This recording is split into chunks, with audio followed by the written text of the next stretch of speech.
إن الحمد لله نحمده ونستعينه ونستغفره ونعوذ بالله من شرور أنفسنا ومن سيئات أعمالنا من يهده الله فلا مضل له ومن يضلل فلا هادي له وأشهد أن لا إله إلا الله وحده لا شريك له وأشهد أن محمدا عبده ورسوله أما بعد فإن خير الحديث كتاب الله وخير الهدي هدي محمد صلى الله عليه وعلى آله وسلم وشر الأمور محدثاتها وكل محدثة بدعة وكل بدعة ضلالة وكل ضلالة في النار. قال الله تبارك وتعالى فاسألوا أهل الذكر إن كنتم لا تعلمون.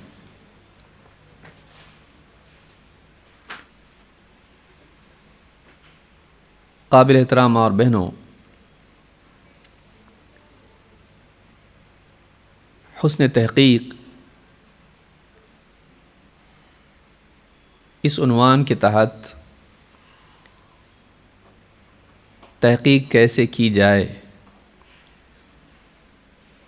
اور ایک انسان کا دین کا شوق، علم کی جستجو کیسی ہونی چاہیے،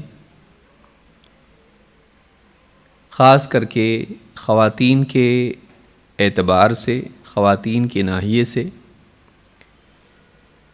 اور ام المؤمنین عائشہ صدیقہ رضی اللہ تعالیٰ عنہا کی سیرت کے اعتبار سے، سیرت کی روشنی میں ہم دیکھنے کی کوشش کر رہے ہیں۔ درمیان میں موقع کی مناسبت سے یہ ضمنی عنوان ہم نے شامل کیا، ورنہ کورس کے دو حصے تھے، ایک حصہ فضائل عائشہ رضی اللہ تعالیٰ عنہ اور دوسرا حصہ سوالات عائشہ رضی اللہ تعالیٰ عنہ، کہ ایک حصے میں حضرت عائشہ کا مقام، نبی صلی اللہ علیہ وسلم سے ان کا تعلق اور نسبت، اور دوسرے حصے میں وہ کیسے اللہ کے نبی صلی اللہ علیہ وسلم سے سوال کرتی تھیں، اور ان سوالات میں کون سے مضامین، کون سے عناوین ہیں، کس کس معاملے میں، کس کس عنوان کے تحت وہ سوال کرتی تھیں۔ تو یہ دو حصے اس کورس کے اصلاً تھے، لیکن چونکہ معاملہ تحقیق کا ہے، سوال کرنے کا ہے، اور آج کے اس دور میں ہم کو علماء سے پوچھنا میسر بھی ہے اور ضروری بھی ہے۔ پوچھنے کے اسباب فون کے راستے سے یا اسی طرح سے واٹس ایپ اور اس طرح کی جتنی بھی صورتیں ہیں آسان ہو گئے ہیں، لہٰذا ایک انسان دور دراز کے علماء سے بھی سوالات کرتا ہے۔ اور دوسرے یہ کہ سوالات آج اس دور میں جو بہت ہی تیزی سے ہر دن بدلتی جا رہی ہے، دنیا ہر دن تیزی سے بدلتی جا رہی ہے، حالات بدلتے جا رہے ہیں، نئے نئے سوالات ہر دن ہمارے سامنے آتے ہیں، لہٰذا ہمیں ان سوالات کے جوابات کے لیے علماء کی طرف رجوع کرنا پڑتا ہے، اس لیے کہ ہمارے پاس کبھی صلاحیت نہیں ہوتی ہے۔ کوئی آدمی ایسا ہوتا ہے کہ جس کے پاس تحقیق کی صلاحیت نہیں ہوتی کہ خود سے ڈھونڈے، کبھی ایسا ہوتا ہے کہ اس کے پاس مصادر نہیں ہوتے ہیں، صلاحیت تو ہے لیکن اس کے پاس سورسز نہیں ہیں، کتنی اس کے پاس کتابیں ایسی نہیں ہیں کہ جن میں وہ ڈھونڈے، تلاش کرے، اور کبھی ایسا ہوتا ہے کہ اس کے پاس اتنا وقت نہیں ہوتا ہے کہ وہ واقعی ساری کتابوں کو کھنگالے اور اس میں سے جواب نکالے۔ تو ایسی صورت میں اس کے لیے شرعی قاعدہ اور اصول اور طریقہ کار یہ ہے کہ وہ اپنے سے زیادہ علم رکھنے والوں سے پوچھے، چاہے وہ خود علم والا ہو۔ اور یہی وجہ ہے کہ صحابہ نبی صلی اللہ علیہ وسلم سے پوچھتے تھے اور آپس میں بھی ایک دوسرے سے پوچھتے تھے۔ اور سوال کرنا، پوچھنا، معلوم کرنا، یہ سب سے آسان طریقہ ہے حق کے جاننے کا۔ اسی لیے اللہ تعالیٰ نے فرمایا فَاسْأَلُوا أَهْلَ الذِّكْرِ إِن كُنتُمْ لَا تَعْلَمُونَ، جاننے والوں سے پوچھو اگر تم کو نہیں معلوم۔ تو اس میں معلوم یہ ہوا کہ اولاً تو یہ کہ جاننے والوں سے پوچھنا چاہیے، اہل ذکر سے، جن کے پاس اللہ کی طرف سے آئی ہوئی نصیحت یعنی کتاب کا علم ہو، اور دوسرے یہ کہ انسان کو علم کے معاملات میں پوچھنے سے پیچھے نہیں ہٹنا چاہیے۔ اگر انسان سوال پوچھتا ہے تو وہ چھوٹا نہیں ہو جاتا، لیکن سوال پوچھنے کے اعتبار سے کچھ آداب ہیں، ان آداب کی رعایت اگر آدمی کرے تو وہ ثواب کا بھی حقدار ہوتا ہے اور علمی اعتبار سے اس کو فائدہ بھی ہوتا ہے۔ لیکن بہت سارے آداب ایسے ہیں جن کی رعایت عام طور سے لوگ نہیں کر پاتے ہیں، یہی وجہ ہے کہ وہ علم سے محروم رہتے ہیں، بلکہ بعض اوقات علماء سے بھی دور ہو جاتے ہیں۔ تو وہ کیا آداب ہیں جو ہم کو سیکھنے چاہیے، جن کا لحاظ کرنا چاہیے؟ پچھلے 2 درسوں میں ہم نے یا 3 درسوں میں ہم نے یہ چیزیں دیکھیں، کچھ چیزیں دیکھیں۔ آج اسی کو آگے بڑھاتے ہوئے انشاءاللہ ہم اس عنوان کو مکمل کرنے کی کوشش کریں گے، اور بہت ممکن ہے آئندہ ہفتے سے سوالات عائشہ صدیقہ رضی اللہ تعالیٰ عنہ پر ہم گفتگو شروع کریں۔ ویسے جیسے آپ کو پہلے بتایا گیا تھا کہ یہ عنوان ضمنی تھا، لیکن ہم نے کوشش کی کہ اس کے نوٹس بھی تیار ہو جائیں تو آپ لوگوں کے لیے آسانی ہوگی، اور یہ جو بھی دلائل اس میں ہیں، جو بھی باتیں اس میں ہیں، تو یہ آپ کے پاس جمع ہو سکتی ہیں، آپ کے لیے مفید رہیں گی۔ اس لیے اس کے نوٹس بھی ہم نے تیار کیے ہیں، بہت اجرت میں ہوا ہے لیکن یہ نوٹس تیار ہو گئے، اور آج آپ کو انشاءاللہ درس کے اختتام پر یہ نوٹس ملیں گے۔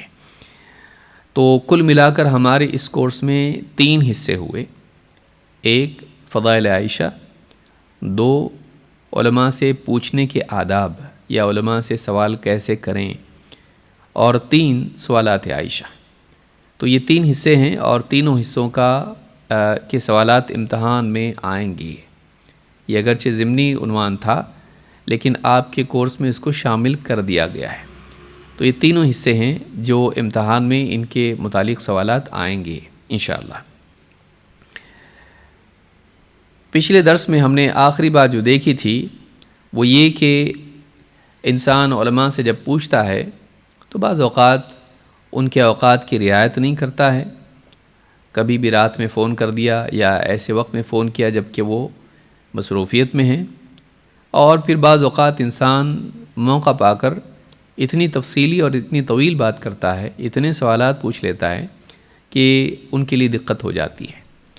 تو ہم نے دیکھا کہ یہ بھی ہونا چاہیے کہ ہم اجازت لیں، اور پہلے ہی بتا دیں بات لمبی ہوگی، مختصر، اور مختصر کا وقت لے کے ہم لمبی بات نہ کریں۔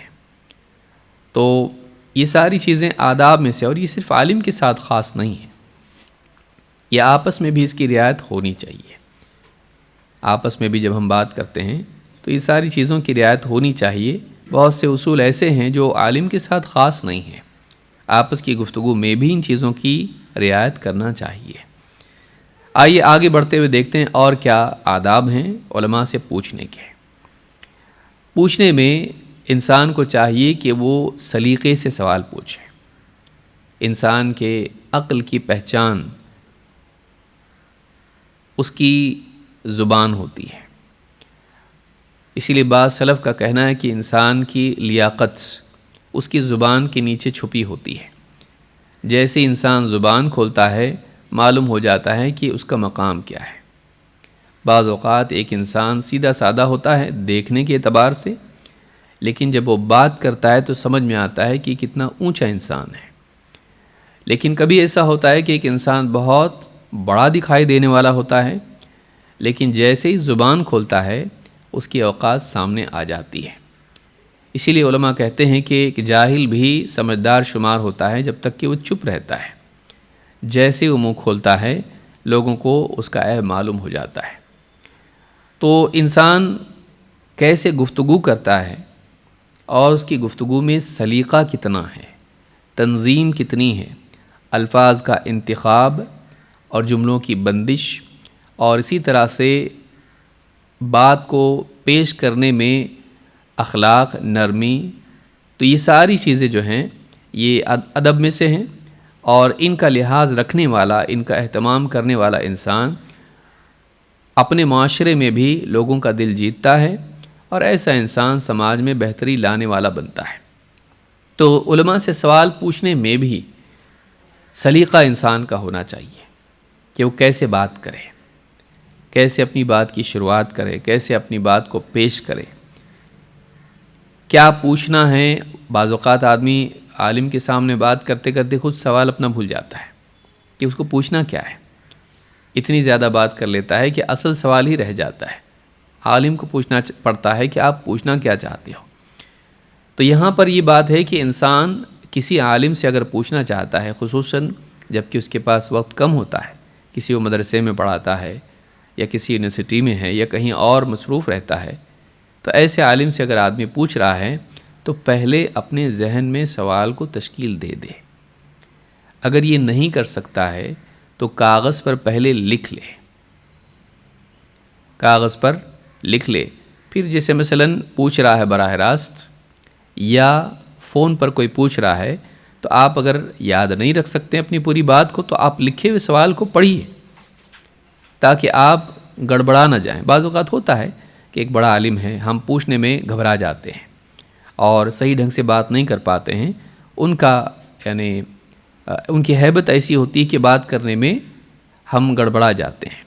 تو ایسی اگر کسی کی کیفیت ہوتی ہے، اس سوال کو لکھ لے، یہ آسان طریقہ ہے، اور سوال کو ٹھیک ٹھاک لکھ لے، اور اس کے بعد میں جب فون پر بات ہو یا براہ راست کسی سے پوچھنے کا موقع ہو تو وہ اس سوال کو پڑھ کر ان سے سوال پوچھ لے۔ یہ بہت سمجھداری کا طریقہ ہے۔ ابن عباس رضی اللہ تعالیٰ عنہ کہتے ہیں، ما سألنی احد عن مسئلة الا عرفت فقیہ او غیر فقیہ۔ امام خطیب البغدادی رحمہ اللہ نے اپنی کتاب الفقیہ والمتفقہ میں یہ روایت نقل کی ہے۔ کہتے ہیں ابن عباس رضی اللہ تعالیٰ عنہ فرماتے ہیں کہ ما سألنی احد عن مسئلة، جب بھی کسی شخص نے مجھ سے کوئی سوال پوچھا، جب بھی کسی شخص نے مجھ سے کوئی سوال پوچھا، الا عرفت، تو مجھے معلوم ہو گیا، فوراً میں نے پہچان لیا، کیا؟ فقیہ او غیر فقیہ، یہ فقیہ ہے یا غیر فقیہ ہے، یہ عقل مند ہے یا عقل مند نہیں ہے، یہ سمجھدار ہے یا سمجھدار نہیں ہے، یہ گہرے علم والا ہے یا علم اس کے پاس نہیں ہے۔ انسان کا سوال، اس کا سوال بتاتا ہے کہ اس کے پاس کتنا علم ہے، وہ کیسے پوچھتا ہے، کیا پوچھتا ہے، کن الفاظ سے، اصطلاحات سے سوال کرتا ہے، تو معلوم ہو جاتا ہے۔ عالم پہچانتا ہے، عالم پہچانتا ہے، سوال پوچھتے ہی آدمی کو سمجھ میں آ جاتا ہے کہ اس نے کتنا پڑھا ہے، اس کی معلومات کتنی ہے، اس کے پوچھنے کا انداز، اس کے الفاظ، اس کا عنوان، اس کا سوال بنانے کا طریقہ، اس سے ساری چیزوں سے اس کی لیاقت معلوم ہوتی ہے۔ تو انسان میں پوچھنے کا سلیقہ ہونا چاہیے۔ اگر آپ صحیح سلیقے سے پوچھتے ہیں تو بعض اوقات علماء خوش ہو کہ آپ کو اچھا جواب دیتے ہیں، اچھا سے مراد تفصیلی جواب دیتے ہیں۔ لیکن بے ڈھنگے طریقے سے اگر آدمی پوچھے تو عالم سرسری جواب دے کر مختصر بات ختم کر دیتا ہے، یا بعض اوقات جواب بھی نہیں دیتا۔ کیوں؟ پوچھنے والے کا ڈھنگ صحیح نہیں ہے، پوچھنے والے کا سلیقہ اچھا نہیں ہے۔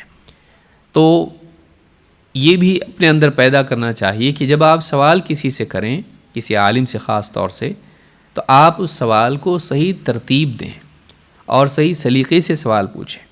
اس میں بدتمیزی نہ ہو، اس میں اتہام نہ ہو، اس میں بد اخلاقی کے جملے نہ ہوں، ایسا حکمرانی کا انداز نہ ہو۔ بعض اوقات علماء سے لوگ پوچھتے ہیں، ابھی عالم ممبر سے اترا نہیں، آپ ایسا کیسا بول دیے؟ عالم سے ابھی خطبہ ختم کر کے وہ اترا ہے، ابھی ممبر سے نماز ختم کر کے ابھی وہ پلٹا ہے، بس شروع ہو گئے اس سے، اور پوچھنے کے انداز میں بدسلوکی ہوتی ہے۔ تو بعض اوقات انسان اس کو خطبے میں سنا اس نے، اور ایسی بات سنی جس سے اس کے دل کو چوٹ پہنچی، اور بعض اوقات انسان پھر دشمن بن جاتا ہے۔ عالم کسی کے خلاف نہیں بولتا ہے، وہ کسی کو چبھانے کے لیے، چبھونے کے لیے نہیں بولتا ہے، وہ اپنی بات بیان کرتا ہے۔ اور سماج میں جب مجلس میں، مجمع میں کچھ لوگ موجود رہیں گے تو بعض اوقات ہوتا ہے کہ کسی نہ کسی کی غلطی پر بات ہوتی۔ جب سماج کے اندر اصلاح کی بات کرنا ہے تو 100 آدمی اگر کسی خطاب میں بیٹھے ہوئے ہوں تو کہیں نہ کہیں کسی کو چوٹ پہنچے گی۔ کیا عالم بولنا چھوڑ دے؟ وہ صرف میٹھی باتیں کرے؟ کیا وہ تنقید نہ کرے؟ کیا وہ اصلاح نہ کرے؟ اور بعض اوقات بات یہ ہوتی ہے کہ عالم خطاب میں کوئی بات کرتا ہے، وہ کمی خود اس میں بھی ہوتی ہے، وہ کمی خود اس میں ہوتی ہے۔ اگر وہ بولنا چھوڑ دے تو سماج بگڑ جائے گا۔ وہ اپنی بھی اصلاح کر رہا ہوتا ہے اور سماج کی بھی اصلاح کر رہا ہوتا ہے۔ آپ دیکھیے بعض اوقات ڈاکٹر ہوتا ہے، وہ شوگر کے پیشنٹ کا علاج کر رہا ہوتا ہے، لیکن خود اس کو بھی شوگر ہوتی ہے۔ کیا کرے؟ وہ شوگر کا علاج کرنا چھوڑ دے؟ پیشنٹ کا آپ کو بھی شوگر ہے تو ہمارا علاج کیسے کریں گے؟ آپ بھی احتیاط نہیں کیا، ہمارا کیا آپ خیال رکھیں گے؟ نہیں، اس میں کمی ہے، لیکن اس کو علاج کرنا آتا ہے۔ اگر وہ اپنا نہیں کر پایا، اپنے آپ کو نہیں بچا پایا غلطیوں سے، لیکن کم سے کم وہ آپ کو تو بچا رہا ہے۔ تو آپ کو یعنی یہ یاد رکھنا چاہیے کہ اگر کوئی بات عالم سختی سے بھی مجمع میں کہتا ہے خطاب میں، تو اس خطاب کی بنیاد پر اس کے بعد لوگ جو سوال عالم سے کرتے ہیں وہ جارحیت والا ہوتا ہے، اور پوچھنے والا آدمی بعض اوقات سلیقے سے نہیں پوچھتا ہے، تو اس کا بھی اہتمام ہونا چاہیے۔ مثلا ہوتا ہے کسی عالم نے کوئی خطاب میں کسی بیان میں بول دیا، اب وہ بیان سننے میں آیا، اب لوگ سوال پوچھتے ہیں آپ فلاں بیان میں ایسا بولے تھے، اور سوال پوچھنے میں بدتمیزی کرتے ہیں۔ تو انسان ادب کا خیال رکھے، کس سے پوچھ رہا ہے۔ اگر وہ عالم ہے، اگر وہ علم والی شخصیت ہے، اس سے بات کرنے میں آپ اس سے اختلاف کر سکتے ہیں۔ آپ کو اس کی بات غلط لگی تو آپ اس سے پوچھ سکتے ہیں، لیکن پوچھنے میں سلیقہ ہونا چاہیے۔ آپ کسی عالم سے ایسی بات نہیں کر سکتے جیسے اپنے خادم سے کر رہے ہیں۔ وہ عالم ہے، وہ علم والا ہے، اور علماء کی ایک شان ہے۔ تو آپ کی شکایت اپنی جگہ ہے، لیکن شکایت کو پیش کرنے کا بھی ایک طریقہ ہوتا ہے۔ اگر آپ کسی کمشنر سے بات کر رہے ہوں تو کیا آپ ایسی بات کریں گے؟ ڈانٹ ڈپٹ کریں گے، بدتمیزی کریں گے، لعن طعن کریں گے، اتہام کریں گے؟ نہیں، آپ اس کی عزت کا لحاظ رکھتے ہیں، آپ اس کے ڈنڈے سے ڈرتے ہیں، تو آپ بہت تمیز سے بات کرتے ہیں کہ کہیں مجھ پہ نہ برسے۔ لیکن عالم آپ کی پٹائی نہیں کر سکتا ہے، عالم آپ کو ضرر نہیں پہنچا سکتا ہے۔ لہٰذا یہ جو بے خوفی ہوتی ہے، اس وجہ سے سماج کے افراد عموماً علماء کے ساتھ بدتمیزی کرتے ہیں، کیونکہ تم کیا بگاڑو گے ہمارا، ساری طاقت تو ہمارے ہاتھ میں ہے۔ تو تمیز، بعض اوقات انسان دوستوں میں تمیز کا لحاظ رکھتا ہے، لیکن علماء سے جب بات کرتا ہے تو بہت سے لوگوں کا حال ہی ہوتا ہے، سبھی ایسے نہیں ہوتے ہیں، لیکن بہت سے لوگ ہوتے ہیں کہ سوال پوچھنے میں حاکمانہ انداز اختیار کرتے ہیں، سوال پوچھنے میں اتہام کرتے ہیں، تہمتیں لگاتے ہیں، بعض اوقات نیتوں پر حملے کر دیتے ہیں۔ ایک عالم اگر کوئی خطاب میں کوئی بات بول دیا، اب کہہ کے آپ خود تو کرتے ہوں گے نہیں ایسا اور ہم کو سکھاتے ہیں، نہیں کر سکتے آپ ایسا۔ آپ ایسا کیوں بول دیے مجھ کو؟ آپ کو تھوڑی بولا ہوں۔ بعض اوقات آدمی خطبے کے بعد پکڑ لیتا عالم صاحب کو، آپ ایسا کیسا بول دیے؟ آپ کو میرے بارے میں کس نے بتایا؟ عالم کہتا میں تو آپ کو جانتا تک نہیں ہوں، میں آپ کو جانتا بھی نہیں ہوں، تو آپ نے یہ خطبے میں کیسے کہا میرے بارے میں؟ مجھے کیا معلوم؟ سماج میں برائیاں ہوتی ہیں، اس پر میں تنقید کر رہا ہوں۔ اب اگر اس کی زد آپ پر پہنچی ہے، آپ تک وہ بات پہنچی ہے، آپ کو بری لگی ہے، اگر وہ برائی آپ میں ہے تو آپ کو مجھ پر نہیں، اپنے آپ پر غصہ ہونا چاہیے کہ یہ برائی مجھ میں کیسے ہے۔ بتانے والے پر آپ ناراض ہوں گے، آپ کو اپنے اوپر ناراض ہونا چاہیے کہ یہ برائی اب تک میرے اندر ہے کیسے۔ تو انسان کی انانیت حق کی قبولیت میں رکاوٹ بن جاتی ہے، بلکہ آدمی اصلاح کرنے والے کا دشمن بن جاتا ہے، اور پھر جب اس سے سوال پوچھتا ہے تو اس سوال میں بدتمیزی کا طریقہ اپناتا ہے۔ تو یہاں یاد رکھیں کہ علماء سے جب ہم پوچھیں تو تمیز کا لحاظ رکھیں، اور پوچھنے میں الفاظ کے انتخاب، جملوں کی بندش، اور اسی طرح سے انداز اس کو صحیح اپنائیں، صحیح الفاظ ہوں، صحیح آواز ہو اور صحیح انداز ہو۔ بعض اوقات لوگ پوچھتے ہیں عالموں سے، ایسے شور سے پوچھیں گے جیسے بالکل پوری مسجد ہل جائے گی۔ عالم کے سامنے آواز اونچی کرنا یہ بھی مناسب نہیں ہے۔ بلا ضرورت آواز اونچی کرنا گدھے کا طریقہ ہے۔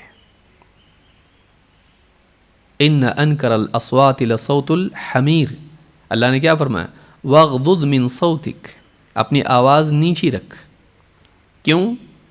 آگے اللہ نے فرمایا ان انکر الاصوات لصوت الحمیر، سب سے کریہ آواز اگر ہے تو گدھے کی آواز ہے، بغیر کسی ریزن کی چیخ رہا ہے۔ تو بہت سے لوگ ایسی بھی بات کرتے ہیں کہ جس میں چونکہ ان کے نفس کی بڑائی ہوتی ہے تو عالم پر باسنگ کرنے کے لیے ایسے انداز میں پوچھیں گے کہ جیسے اونچی آواز کر کے اور دبدبا بنا کر پھر عالم سے پوچھیں گے۔ لیکن وہی لوگ اپنی بیٹی کے سسرال والوں سے ادب سے بات کرتے ہیں کیونکہ بیٹی وہاں پر دی ہوئی ہے۔ یہ نہیں کہتے کہ میری آواز ہی ایسی ہے، وہاں آواز نیچی ہو جاتی ہے، وہاں آواز نیچی ہو جاتی ہے۔ بہت سے مقامات پر وہ ٹھیک ٹھاک ہو جاتے ہیں، لیکن عالم کے ساتھ بات کرتے وقت میں سلیقہ نہیں ہوتا ہے۔ تو کئی باتیں اس میں ہیں۔ ایک تو یہ کہ حاکمانہ انداز، بدتمیزی، یہ بھی ایک پہلو ہے۔ دوسرا یہ کہ الفاظ یعنی سوال پوچھنے میں سلیقہ انسان کو نہیں ہوتا ہے کہ پوچھ کیا رہا ہے۔ بعض اوقات خود اس کو سمجھ میں نہیں آتا کہ میں پوچھنا کیا چاہتا ہوں۔ تو یہ بھی ایک چیز ہے کہ سلیقے سے سوال پوچھنا چاہیے۔ اور اگر آدمی کو گھبراہٹ ہوتی ہے اور عالم کے رعب کی وجہ سے نہیں پوچھ پاتا ہے، آسان طریقہ اس کا یہ ہے کہ وہ سوال کو پہلے سے ذہن میں بنا لیں اور پھر اس کے بعد پوچھیں، یا اس سے بھی آسان یہ ہے کہ کاغذ پر سوال لکھ لے اور عالم سے وہ سوال پڑھ کے سنا کے جواب مانگے۔ ایک اور غلطی جو اس باب میں ہوتی ہے وہ یہ کہ انسان سوال پوچھنا ہوتا ہے اور سوال میں بے جا تفصیل ذکر کرتا ہے، اور یہ عام طور سے یہ سماج میں بلا ہے اور یہ غیر منظم ذہن کا نتیجہ ہے۔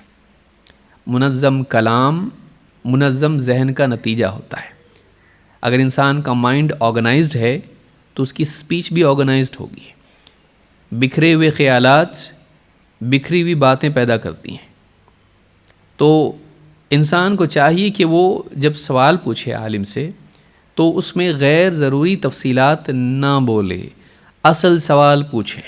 مثلا اب سوال آپ کو پوچھنا ہے کچھ، لیکن آپ کہیں گے ہمارا ایک دوست ہے یا ہماری ایک سہیلی ہے، ماشاءاللہ وہ بہت دیندار ہے، 5 وقت کی نمازی ہے، اور اس مرتبہ وہ عمرے پر گئے اور شوہر بھی گیا اور بیوی بھی گئی اور بچے بھی، ان کے 2 بچے ماشاءاللہ بہت اچھے بچے ہیں، ان کے نیک بچے، انگلش اسکول میں پڑھتے ہیں، ایک مدرسے میں بھی ہیں، اور وہ لوگ گئے ہیں عمرے کے لیے، اور عمرے میں وہ پہلے مکہ گئے، عمرہ کیا، اور اس کے بعد مدینہ پہنچے ہیں۔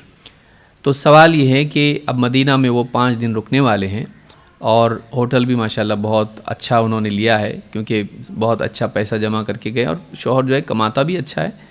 تو اب وہ جو گئے ہیں وہاں پہ تو ہوٹل میں رکے ہیں، مدینہ میں 7 دن رکنے والے ہیں، تو مدینہ میں وہ قصر کریں گے یا پوری پڑھیں گے؟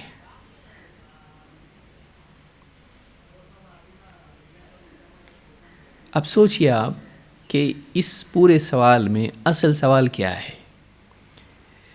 سوال یہ ہے کہ اگر کوئی شخص مدینہ جائے تو مدینہ میں 7 دن اس کا قیام ہے، وہ قصر کرے یا اتمام کرے؟ خلاص سوال ہو گیا۔ لیکن پوری تفصیل، یہ جو تفصیل ہے کہ اتنا اس کا پیکج ہے اور وہ ڈاکٹر ہے اور وہ انجینئر ہے اور بچے اس کے مدرسے میں پڑھتے ہیں یا اسکول میں پڑھتے ہیں، یہ ساری تفصیلات، اور مکہ پہلے گئے پھر مدینہ، ٹھیک ہے یہ تو گنجائش ہو سکتی ہے کہ یہاں اتنے دن رکے وہاں اتنے دن، لیکن باقی کیا ہے؟ تو بہت سے لوگوں کا یہ معاملہ ہوتا ہے، اور عام طور سے وبا ہے، یہ عام طور سے لوگوں میں ہوتا ہے کہ میرے ماموں ہیں، میرے خالہ ہیں، اور فلانا، اور اتنا لمبی تفصیلات۔ تو یہ جو تفصیلات ہیں سوال کا حصہ نہیں ہوتی ہیں، یہ کسی آرٹیکل کا حصہ ہو سکتی ہیں لیکن کسی سوال کا نہیں۔ سوال میں غیر ضروری چیزیں چھوڑ دینی چاہیے۔ اللہ کے نبی صلی اللہ علیہ وسلم فرماتے ہیں من حسن اسلام المرء ترکہ ما لا یعنیہ، آدمی کے اسلام کی خوبی یہ ہے کہ وہ ایسی چیزوں کو چھوڑ دے جو مقصود سے متعلق نہ ہوں۔ جو اس کے مقصد سے جڑی ہوئی نہ ہو، چاہے وہ کلام کے اعتبار سے ہو یا عمل کے اعتبار سے ہو۔ تو ایسی تمام چیزوں کو چھوڑنا جو ریلیونٹ نہ ہو، یہ انسان کے اسلام کی خوبی ہے۔ کیوں؟ کیونکہ فضول وقت وہ اپنا نہیں، دوسروں کا بھی ضائع کر رہا ہے، اور ہر جملے کا اس کو اللہ کے یہاں جواب دینا ہے۔ ما یلفظ من قول الا لدیہ رقیب عتید، جو بھی لفظ اپنی زبان سے نکالتا ہے اس کو لکھنے والا اس کے پاس فرشتہ موجود ہے۔ تو ہم غیر ضروری باتیں کیوں کریں؟ تو اکثر ایسا ہوتا ہے کہ سوال پوچھنے میں عالم سے وقت لے لیا، بس 2 منٹ میں آپ سے ایک سوال پوچھنا ہے، اور 2 منٹ کی بجائے لمبی تفصیل بیان کر رہا ہے۔ اب اخیر میں عالم پوچھتا ہے آپ پوچھنا کیا چاہتے ہو؟ یا بعض اوقات ہوتا ہے کہ آپ کو صرف اتنا پوچھنا تھا تو اتنی تفصیل کی ضرورت کیا تھی؟ آپ ڈاکٹر کے پاس ایسے ہی کرتے ہیں، میرا دوست ہے یا میری ایک سہیلی ہے، میرا دوست ہے اتنا کماتا ہے، ڈاکٹر ہے، انجینئر ہے، اور کافی وقت سے وہ انتظار میں تھا، اور اب اس کا نکاح ہوا ہے، اور جب نکاح ہوا ہے تو کل ولیمہ تھا، اور ولیمے میں گیا اور خوب کھایا میں، اور کھانے کے بعد میں گھر پہ آیا تو پیٹ دکھنے لگا، تو میں اسی لیے آپ کے پاس آیا ہوں۔ آپ کا پیٹ درد ہو رہا ہے، آپ ڈاکٹر سے کہیں میں زیادہ کھا لیا کل ایک دعوت میں تو پیٹ درد ہو رہا ہے۔ اب میرا دوست ہے فلانا، اس کا نام ہے، اب ڈاکٹر بھی کہے کہ یعنی آپ کا تو پیٹ دکھ رہا ہے لیکن آپ کی تفصیل سے میرا سر دکھ رہا ہے۔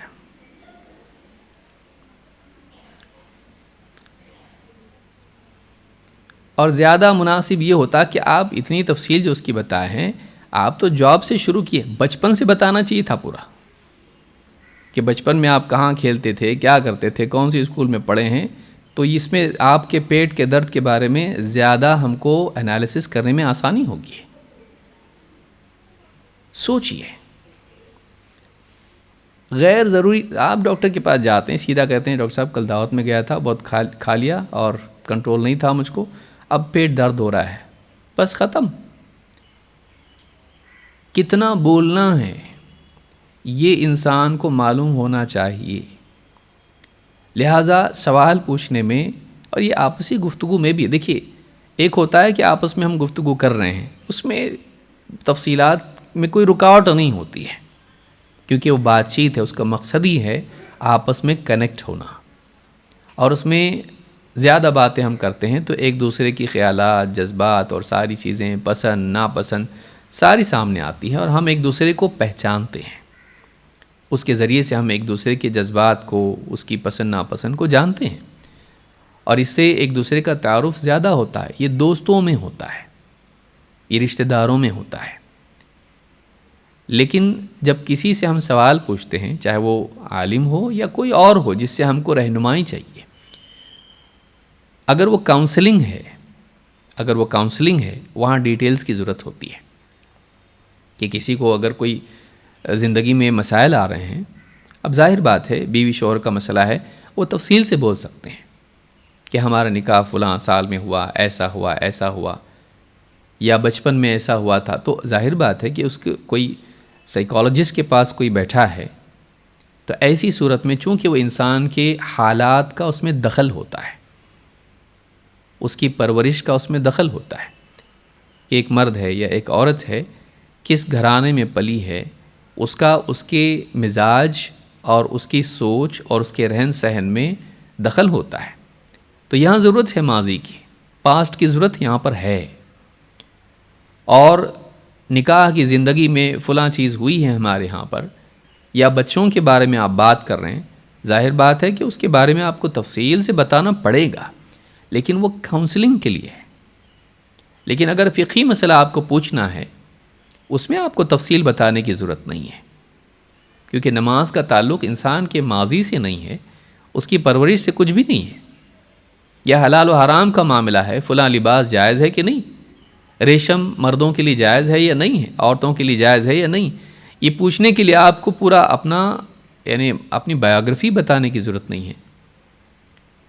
تو یہ فرق انسان کو معلوم ہونا چاہیے۔ ہاؤ مچ ٹو سے، کتنا پوچھنا ہے، کتنا بولنا ہے، کتنی ڈیٹیلز بتانا ہے، ان ڈیٹیلز کو چھوڑ دینا جو ریلیونٹ متعلق نہ ہوں، یہ بہت ضروری ہے۔ تو یہ سیکھنے کی چیز ہے، یہ سیکھنے کی چیز ہے۔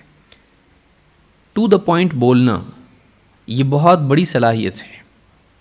خلق الانسان علمہ البیان، اللہ تعالیٰ نے کیا فرمایا؟ اللہ نے انسان پر، یعنی انسان کی فضیلت بیان کی، اس پر اپنا احسان جتایا، اپنی رحمت بیان کی، تو اس میں کیا فرمایا؟ خلق الانسان، اللہ نے انسان کو پیدا کیا، علمہ البیان، اس کو اللہ نے بیان، بولنا سکھایا۔ بیان کا لفظ جو ہے یہ بانا سے ہے۔ بانا کا مطلب ہوتا ہے الگ ہونا، ڈفرینشیٹ کرنا۔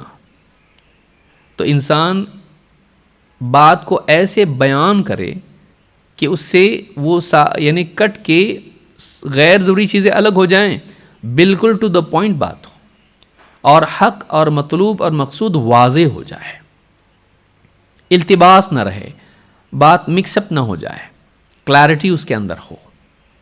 تو یہ جو چیز ہے یہ بہت بڑی صلاحیت ہے۔ یہ نہ صرف یہ کہ سوال پوچھنے میں، بلکہ خطاب میں بھی ہونی چاہیے، آپس کی گفتگو میں بھی ہونی چاہیے کہ انسان ٹو دا پوائنٹ بولنے کی صلاحیت رکھتا ہو۔ کہیں ایسا ہوتا ہے کہ آپ کو لمبی بات کرنی پڑتی ہے، وہ اس کے موقعات ہوتے ہیں، اس کے اوقات ہوتے ہیں کہ آپس میں گپ شپ آپ کی چل رہی ہے، تو آپ بہت ساری باتیں اس میں بولتے ہیں تاکہ ماحول بنا رہے۔ ایک دم ٹو دا پوائنٹ بات وہاں نہیں کر سکتے آپ، کیوں؟ اس لیے کہ سننے والا سمجھے گا چاہے شاید مجھ سے بات نہیں کرنا چاہتے، کہ جو بھی میں پوچھ رہا ہوں بالکل شارٹ میں بول رہے ہیں۔ تو وہاں ویسا نہیں ہوتا، وہاں پھیلاؤ ہوتا ہے۔ اس کو فرق کو یاد رکھیے کہ آپسی گفتگو میں، جس میں ایک دوسرے سے تعلقات بنانے ہوتے ہیں، اس میں بعض اوقات انسان غیر متعلق بات سے شروع کرتا ہے۔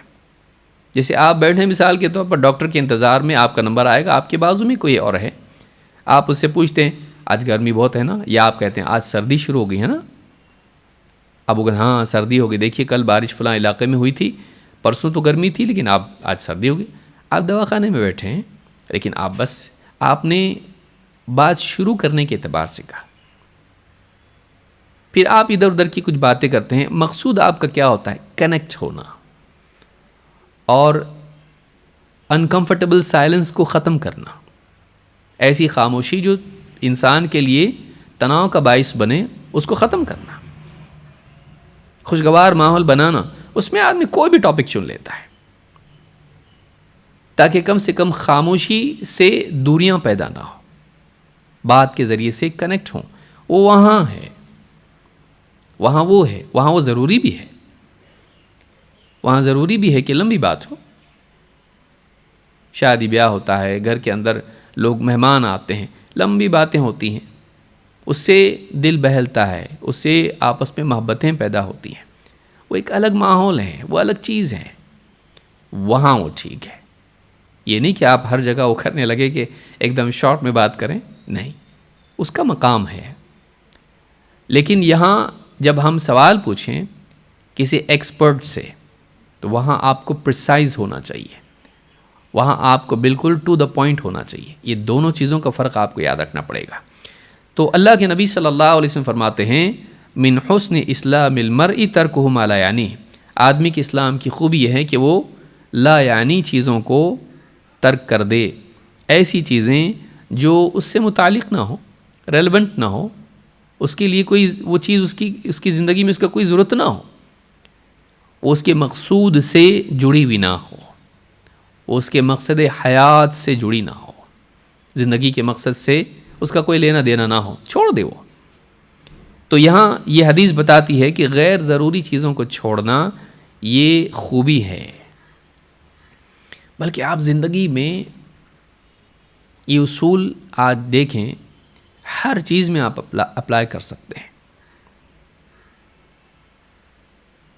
یعنی پرفیکشن جس کو آپ کہتے ہیں، یہ بیوٹیفیکیشن کا نام نہیں ہے، کلٹر ہٹانے کا نام ہے، کہ آپ غیر ضروری چیزیں اپنے گھر سے ہٹا دیں، آپ کا گھر صاف ہو جائے گا، رونق آئے گی گھر میں۔ کباڑا بھر کے رکھ دیں اس کے اندر، چیزیں زیادہ ہوں گی، آپ کے گھر میں آپ کو وحشت ہوگی۔ تو آپ اس کو خوبصورت بنانے کی آپ کو ضرورت نہیں ہے آپ کے گھر کو. آپ اپنے گھر میں سے غیر ضروری چیزیں نکال دیں. جب سپیس ہوگی اپنے آپ کو اس میں رونق محسوس ہوگی, سکون محسوس ہوگا. غیر ضروری چیزیں آپ کے ذہن پر بوجھ بناتی ہیں. تو یہ کلام میں بھی ہے, چیزوں میں بھی ہے. یہ ویژن کے اعتبار سے بھی ہوتا ہے اور کانوں کے اعتبار سے بھی ہوتا ہے اور دل کے اعتبار سے بھی ہوتا ہے. تو یہ یاد رکھنے کی چیز ہے کہ بے جا تفاصیل سے احتراز کرنا, پوچھنے میں اصل مسئلہ بیان کرنا, اس کے لیے بہت لمبی تمہید باندھنے کی ضرورت نہیں, الا یہ کہ اس کا کوئی تعلق اس سے ہو. نمبر 17, سوال کو حجت بازی کی شکل دینا. یہ بھی ایک عیب ہے.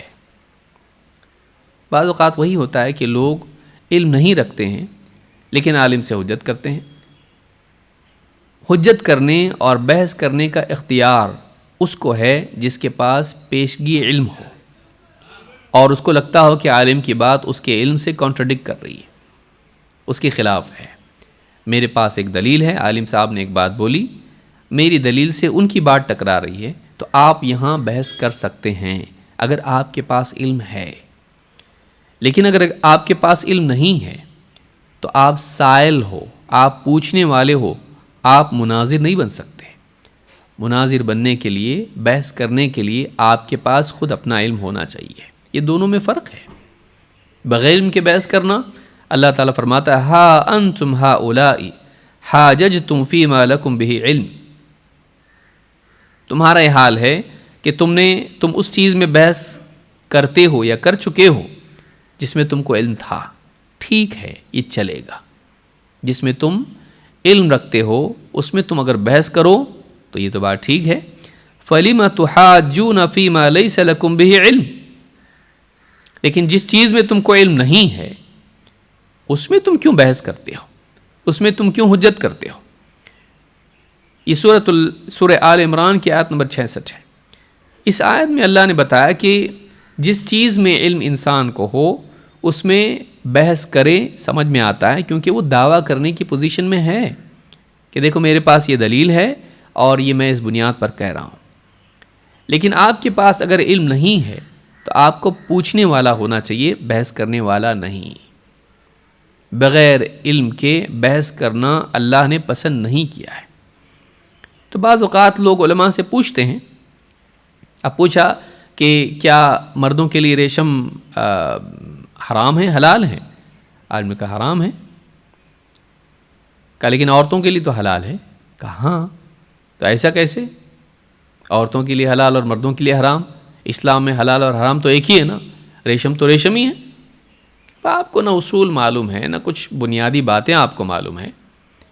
اللہ تعالیٰ نے خلقت کے اعتبار سے بھی اور شریعت کے اعتبار سے بھی مرد اور عورت کے درمیان فرق رکھا ہے. اب عالم صاحب پلٹا کے کہہ دیں کہ مردوں کو داڑھی ہوتی ہے کہ نہیں ہوتی ہے؟ کہا کہ ہاں ہوتی ہے. عورتوں کو نہیں ہوتی ہے؟ ہاں نہیں ہوتی ہے. تو ایسا کیسے؟ داڑھی تو داڑھی ہے, مردوں کو کیوں ہے عورتوں کو کیوں نہیں؟ اب یہ سوچ میں پڑ گیا. کہا اللہ نے ایسی بنایا ہے.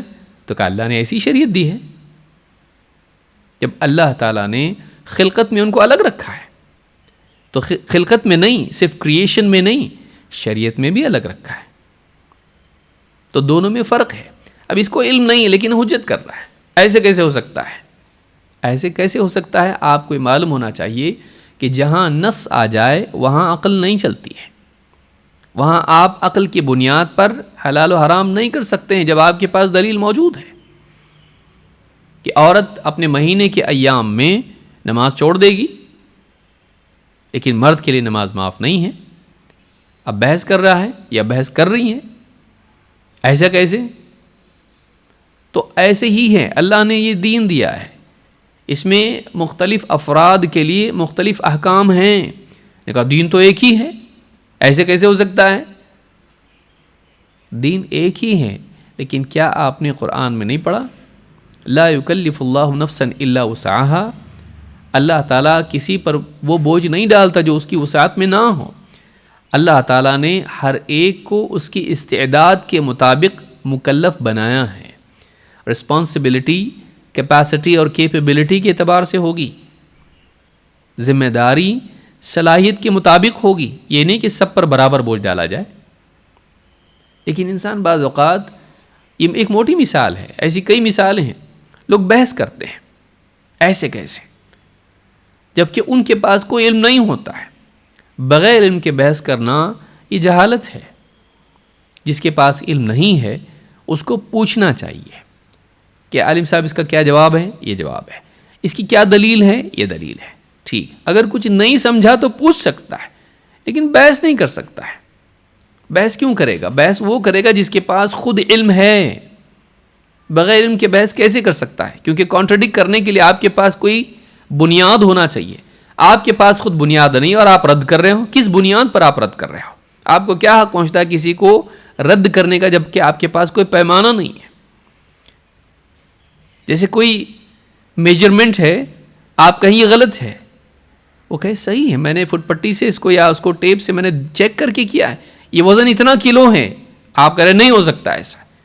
تو آپ چیک کیے ہو، آپ کے پاس ترازو ہے؟ نہیں ہے. اگر آپ کے پاس ترازو نہیں ہے تو آپ کیسے کہہ سکتے ہو کہ یہ غلط ہے؟ اعتراض کرنے کا حق اس کو ہے جس کے پاس خود اپنی ترازو ہے. وہ تول کے بتا رہا ہے کہ دیکھو وزن غلط آ رہا ہے، ترازو تو ہے نہیں، لیکن آپ اندازے سے کہہ رہے ہو کہ غلط ہے، تو یہ آپ کو حق نہیں ہے. تو جو انسان سوال پوچھتا ہے علماء سے، ان کے پاس علم ہے، آپ کے پاس نہیں ہے. آپ پوچھ سکتے ہو، لیکن ایسا انداز اپنانا کہ جس میں حجت بازی ہو، یہ ٹھیک نہیں ہے. یہ اسی کے لیے ٹھیک ہے جس کے پاس دلیل ہو، علم ہو، وہ بحث کر سکتا ہے. جس کے پاس علم نہیں اس کو بحث نہیں کرنا چاہیے. تو عالم سے پوچھنے میں انداز سائل کا اپنانا چاہیے، پوچھنے والے کا، نہ کہ بحث کرنے والے مناظر کا. نمبر 18، فرضی مسائل پوچھنے سے بچنا چاہیے. ایسے مسائل جو نہیں ہوتے ہیں یا واقع نہیں ہوئے ہیں.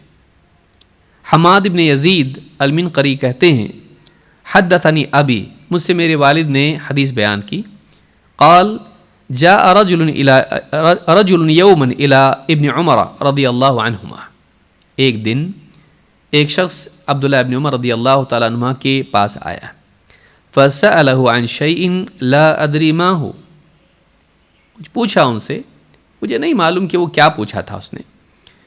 فقال له ابن عمر لا تسأل عما لم يكن، ابن عمر نے اس سے کہا جو چیز ہوئی نہیں ہے اس کے بارے میں پوچھو بھی مت. ایسا سوال مت کرو جو ابھی تک کہ ہوا ہی نہیں، فرضی سوال، محض ہائپوتھیٹیکل کویشچنس. ایسا ہوا تو کیا ہوا ہے، ہونے کے چانسز کتنے ہیں؟ نہیں. تو خواہ مخواہ ایسا سوال مت پوچھو جو واقعی نہیں ہوا ہے اور نہ ہونے کے چانسز ہیں. فإنی سمعت عمر بن الخطاب رضی اللہ عنہ یلعن من سأل عما لم یکن، اس لیے کہ میں نے عمر بن خطاب رضی اللہ تعالیٰ عنہ کو سنا وہ لعنت کرتے تھے ایسے آدمی پر جو ایسی چیز پوچھتا ہے جو واقعی نہیں ہوئی، ایسی چیز جو ہوئی نہیں، ایسی چیز پوچھنے والے پر وہ لعنت کرتے تھے. یہاں پر یہ ہے کہ ہوئی نہیں لیکن ہونے کے امکانات قوی ہیں تو پوچھ سکتا ہے، لیکن ایسی چیز ہونے کے امکانات نہیں ہیں تو ایسی چیز پوچھنا مناسب نہیں ہے، یعنی اس کے لیے امکان نہیں ہے. جیسے آدمی پوچھے کہ مول صاحب اگر میں چاند پر جاؤں اور نماز کا وقت ہو جائے تو قبلہ کہاں رہے گا؟ آپ چاند پہ جانے والے ہو، کب جاؤ گے؟ جب جاؤ گے تو فون کر کے پوچھ لینا.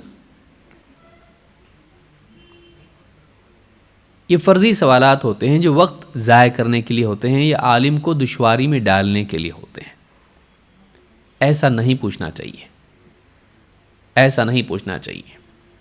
یا عالم صاحب اگر ہمارا پلین کریش ہو جائے اور ہم کسی آئی لینڈ پر، کسی جزیرے پر پہنچ جائیں اور سارے لوگ مر جائیں اور بچ کے میں اور ایک خاتون ہی رہ جائیں، اب معلوم نہیں ہم کب تک، شاید زندگی بھر وہیں رہنا پڑے، تو کیا ہم نکاح کر سکتے ہیں؟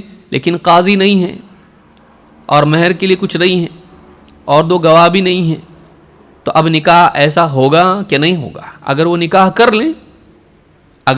کر لیں تو کیا نکاح ہوگا کہ نہیں ہوگا؟ تو یہ سوالات، پلین کریش ہوگا، سب لوگ مر جائیں گے، صرف 2 ہی بچیں گے. یعنی اس طرح کی جو باتیں ہیں یہ فرضی باتیں ہیں. اور بہت سارے لوگ جن کے پاس کچھ کام نہیں ہوتا ہے ان کا یہی کام ہوتا ہے کہ ایسے ایسے سوالات بنانا جو عموماً ہوتا نہیں ہے، جو پریکٹیکل لائف میں نہیں ہوتا ہے. تو ایسے سوالات بنا کر علماء کے پاس پیش کرتے ہیں. یہ ذہنی عیاشی ہوتی ہے. واقعی اگر کچھ ہو، جیسے صحابہ نے پوچھا اللہ کے رسول ہم کشتی میں جاتے ہیں اور ہمارے پاس تھوڑا سا پانی ہوتا ہے، کبھی وقت زیادہ بھی ہو جاتا ہے دریا میں مچھلیاں پکڑنے کے لیے، اور اگر ہم سمندر میں ہوں اور وہاں پر ہم جو پینے کا پانی ہے اس سے وضو کریں، نماز کا وقت تو ہوتا ہے، اس سے وضو کر لیں تو پھر اس کے بعد پانی ختم ہو جائے گا، ایک وقت آئے گا اور ہم پیاسے رہ جائیں گے. سمندر کا پانی تو پی نہیں سکتے، کھارا پانی ہوتا ہے وہ. تو کیا ہم سمندر کے پانی سے وضو کر سکتے ہیں؟ تو آپ نے فرمایا هو الطہور ماؤہ الحل میتتہ. آپ نے کہا ہاں سمندر کا پانی طہور ہے، یعنی پاک ہے، پاک کرنے والا ہے، خود بھی پاک ہے، اور اگر وضو سے کیا جائے تو انسان پاک ہو جائے گا، نماز کے قابل ہوگا. اور آپ نے فرمایا الحل میتتہ، اور اس کا میتہ حلال ہے. یعنی سمندر میں اگر اوپر مچھلی مری ہوئی مچھلی اوپر آ جائے تیرتی ہوئی، تو اوپر ہی مچھلی مری ہوئی ہو تو ایسی مچھلی لے کر اس کو کھا سکتے ہیں، وہ حرام نہیں ہے، وہ حلال ہے. الحل میتتہ، اس لیے کہ حدیث میں آیا احلت لنا میتتان و دمان، ہمارے لیے 2 میتہ حلال کر دیے گئے ہیں اور 2 خون بھی. اس میں میتہ میں مچھلی اور ٹڈی ہے، تو مری ہوئی مچھلی حلال ہے. اس کو یعنی زندہ ہی پکڑنا ضروری نہیں ہے. اگر مری ہوئی مچھلی سمندر میں اوپر تیر رہی ہو، یعنی اوپر آ چکی ہو، تو ایسی مچھلی حلال ہوتی ہے. تو آپ نے بتایا یہاں پر صحابہ نے پوچھا سوال، اگر ہم جائیں تو کیا؟ فیوچر کا سوال پوچھا. ہم جاتے ہیں اور ایسا ہوتا ہے تو ہم کیا کریں اسی سچویشن میں؟ تو آپ نے جواب دیا اس کا. ایسے کئی سوالات صحابہ نے پوچھے کہ اگر ایسا ہو تو کیا، لیکن اس کی پروبیبلٹی کتنی ہے، اس کا امکان کتنا ہے کہ ایسا سوال آدمی پوچھے جو واقعی ہونے والا ہو. جیسے کوئی انسان پوچھے کہ میں گاؤں جا رہا ہوں، اگر مجھے اتنے دن میں واپس آنا ہے تو قصر ہوگی کہ نہیں، اور اگر اتنے دن وہاں رکتا ہوں تو کیا؟ تو ظاہر بات ہے سفر میں ایسا ہوتا ہے کہ انسان بعض اوقات 4 دن کے لیے جاتا ہے لیکن ہفتہ بھر مہینہ بھر رکنا پڑتا ہے. تو اب یہ امکان قوی ہے، ابھی ہوا نہیں ہے، لیکن یہ ہونے کی پاسبلٹی ڈینائی نہیں کر سکتا انسان، انکار نہیں کر سکتا ہے. تو ایسا سوال پوچھنے میں حرج نہیں ہے. لیکن یہ کہ ایسا سوال جو ایسی چیز جو ہونا ممکن نہیں ہے یا بہت بعید ہے، ایسے سوالات پوچھنا یہ وقت کا ضائع کرنا ہے. انسان کو اپنی زندگی میں اہم چیزیں یاد رکھنی چاہیے. تو جو بات میں نے بیان کی امام الدارمی نے اس کو اپنی سنن میں ذکر کیا ہے کہ حضرت عمر لعنت کرتے تھے ایسے شخص پر جو ایسی باتیں پوچھے جو واقع نہیں ہوتی ہیں. مزید یہ کہ سوال پوچھنے والے کو جواب دھیان سے سننا چاہیے. بعض اوقات لوگ سوال تو کرتے ہیں لیکن سوال کا جواب دھیان سے نہیں سنتے ہیں. تو یہ بھی ایک غلطی ہے کہ جب علماء سے ہم کچھ پوچھیں تو ان کو جواب دینے کے لیے موقع دیں اور ان کی بات کو دھیان سے سنیں. عبداللہ ابن عباس رضی اللہ تعالیٰ عنہ کہتے ہیں لِجَلِيسِي عَلَيَّ ثَلَاث، میرے ساتھ بیٹھنے والے کے مجھ پر 3 حق ہیں. میرے ساتھ بیٹھنے والے کے مجھ پر 3 حق ہیں. وہ کیا ہیں؟ ان ارمیہ بطرفیہ اذا اقبل، جب وہ آئے مجھ سے ملاقات کے لیے تو میں اسے دیکھوں. ایسا نہیں کہ وہ آیا ہے اور اس کو دیکھ ہی نہیں، اگنور کر رہے ہیں. یہ بہت یعنی بری چیز مانی جاتی ہے کہ انسان سے ملنے کے لیے کوئی آیا اور اس کی طرف نہیں دیکھ رہا، اپنے کام میں ہے. نہیں، کوئی آیا آپ سے ملاقات کے لیے تو آپ اس کو دیکھیں، یہ اس کا اکرام ہے، یہ اس کے وجود کو تسلیم کرنا ہے. یہ نہیں کہ آپ اس کو اگنور کر رہے ہیں کہ یو ڈونٹ ایگزسٹ. اس طرح سے نہیں کرنا چاہیے. ایک دوسرے کو دیکھنا، اس کے وجود کو تسلیم کرنا ہے، ایک احترام کی شکل ہے. ہاں، مرد اور عورت میں یہ فرق ہوگا کہ مرد عورت کو نہیں اور عورت مردوں کو نہیں دیکھے گی. اپنی نگاہوں کو ہم جھکائیں گے. وَأَنْ أُوَسِّعَ لَهُ فِي الْمَجْلِسِ إِذَا جَلَسَ، اور جب وہ مجلس میں آ کر بیٹھنا چاہے تو میں اس کے لیے مجلس میں وسعت پیدا کروں، جگہ بناؤں، کہ میں اس کے بیٹھنے کے لیے جگہ بناؤں، مجلس میں وسعت پیدا کروں. وَأَنْ أُصْغِيَ إِلَيْهِ إِذَا تَحَدَّثَ، اور جب وہ بات کرنے لگے تو میں دھیان اس کی طرف دوں، اس کی طرف متوجہ ہو جاؤں، کان اس کی طرف لگاؤں. تو یہ مجلس کے آداب میں سے ہے. تو اس میں یہ بات ملتی ہے کہ جب کوئی آپ سے بات کر رہا ہو تو آپ اس کی بات کو سنیں. یہ ادب عالم کے لیے بھی ہے اور متعلم کے لیے بھی ہے، یہ سائل کے لیے بھی ہے اور مجیب کے لیے بھی ہے. کہ عالم اگر دھیان سے نہیں سنے گا بات کو تو جواب صحیح نہیں دے پائے گا.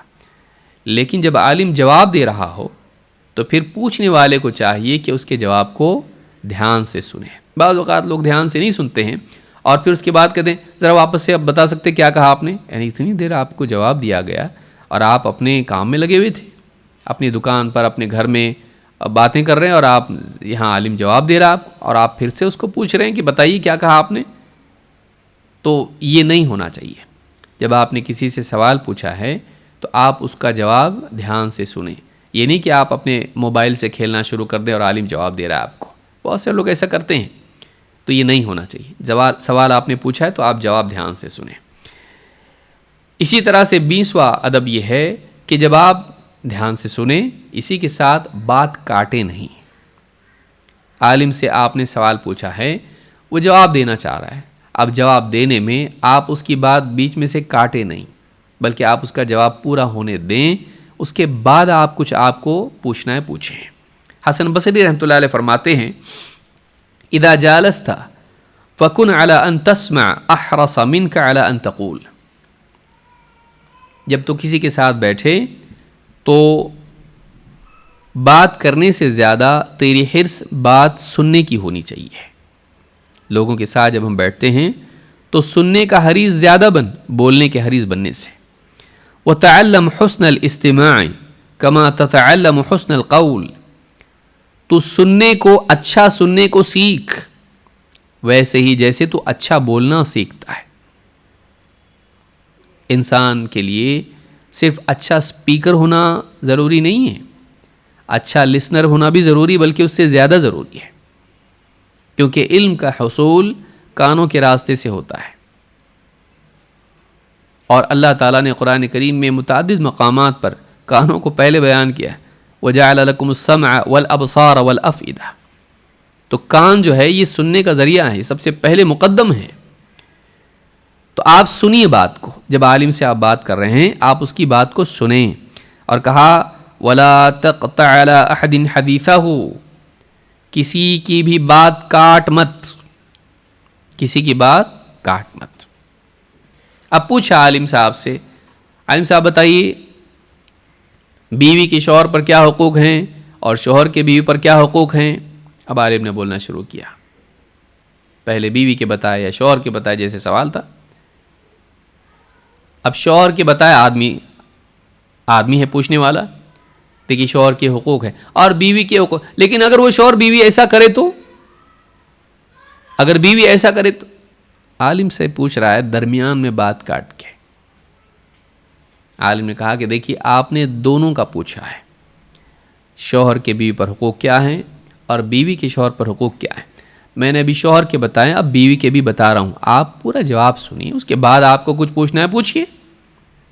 پہلا سوال مکمل نہیں ہوا، پہلے سوال کا جواب مکمل نہیں ہوا اور آپ دوسرا سوال درمیان میں لا رہے ہیں. نہیں، پوری بات سنیے. بہت سے لوگ بے چین ہوتے ہیں اور آج کل تو ویسے بھی ADHD بڑھ گیا ہے بہت، موبائل فون کی برکت سے.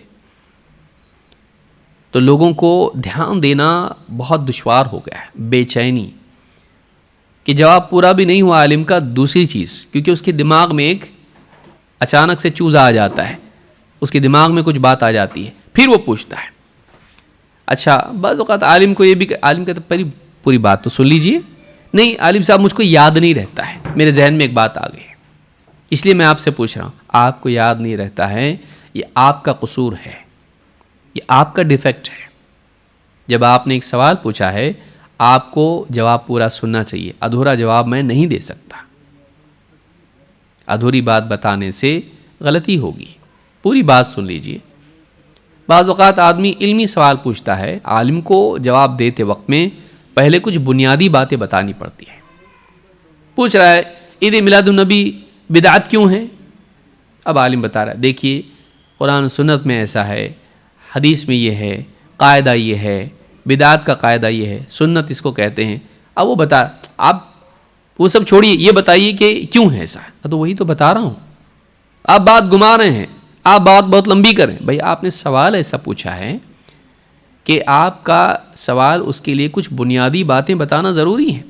اگر آپ کو اصول معلوم نہ ہو بدعت کا تو آپ بدعت کو کیسے پرکھ پاؤ گے؟ تو آپ کو اصول بتانا ضروری ہے. میں غیر متعلق بات نہیں کر رہا ہوں، میں ایسی بات بتا رہا ہوں جس کی بنیاد پر اگلی بات سمجھ میں آئے گی. آپ پچھلی سیڑھی کو چھوڑ کے اگلی پر جمپ کرو گے، پہلے زینے پر قدم رکھ کے ہی دوسرے زینے پر آپ جاؤ گے. تو بعض اوقات لوگوں میں پیشنس نہیں ہوتا ہے کہ وہ عالم کو خاموش ہونے سے پہلے خاموش کرانا چاہتے ہیں، بیچ بیچ میں بول پڑتے ہیں.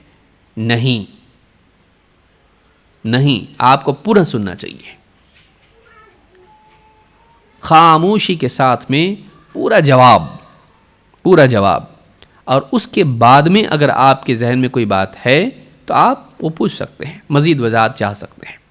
یہ نہیں کہ آپ کو یاد نہیں رہتا اس لیے آپ اس کی بات کو کاٹیں گے. اگر آپ کو یاد نہیں رہتا ہے تو آپ کاغذ اور پین یا پینسل لے کر بیٹھیں اگر سوال کر رہے ہیں تو. اور اگر درمیان میں آپ کے ذہن میں عالم کی بات ہی میں کوئی شبہ، کوئی بات آ جاتی ہے، آپ اس کو شارٹ میں جوٹ ڈاؤن کیجئے، اس کو لکھ دیجئے، مجھے یہ بھی پوچھنا ہے. نہ یہ کہ آپ کو یاد نہیں رہتا ہے تو آپ عالم کی بات کاٹیں گے. آپ کا قصور ہے، آپ کو یاد نہیں رہتا ہے، اس کی وجہ سزا آپ عالم کو دیں گے، آپ اس کے جواب کو کاٹیں گے. نہیں کر سکتے ایسا. تو یہ بھی ادب ہے کہ جب عالم جواب دے رہا ہو تو اس کی بات کو کاٹنا نہیں چاہیے، اس کی بات پر بات نہیں کرنا چاہیے، اس کی بات پر بات نہیں کرنا چاہیے. خاموشی سے پوری بات سننا، حسن الاستماع، کہ سکون کے ساتھ انسان بات سنے. بلکہ بعض اوقات یعنی ایک بہت علمی مسئلہ ہوتا ہے اور عالم سمجھا رہا ہوتا ہے اور انسان بیچ بیچ میں ہی بولنا شروع کرتا ہے. نہیں، خاموش، پوری بات سنیے. اور پھر اس کے بعد میں، کیونکہ بعض اوقات یہ ہوتا ہے کہ بات گڑبڑا جاتی ہے، خاص کر کے فون وغیرہ پر دونوں طرف کی بات اگر آتی رہے تو بات گڑبڑا جاتی ہے. عموماً مجالس میں ایسا نہیں ہوتا ہے، لیکن فون پر کیونکہ ہم ایک دوسرے کو دیکھ نہیں رہے ہوتے ہیں تو بات ٹکرا جاتی ہے. کب کون بولنا چاہ رہا ہے، ہم گفتگو میں آمنے سامنے جب کسی سے بات کرتے ہیں تو کوئی آدمی یعنی بولنا چاہ رہا ہوتا ہے تو ہم کو معلوم بھی ہوتا ہے کہ یہ بولنا چاہ رہا ہے تو ہم خاموش بھی ہو جاتے ہیں. فون پہ ایسا نہیں ہوتا ہے. تو فون پر بات ہوتی ہے، نہیں ہونا چاہیے. انسان انتظار کرے. جب آپ نے سوال پوچھ لیا، عالم نے کہا ہو گئی آپ کی بات، سوال پوچھ لیا آپ نے، ٹھیک ہے اب جواب سنیے. اب جب وہ جواب بتا رہا ہے، دے رہا ہے جواب آپ کو پوری بات سننا چاہیے.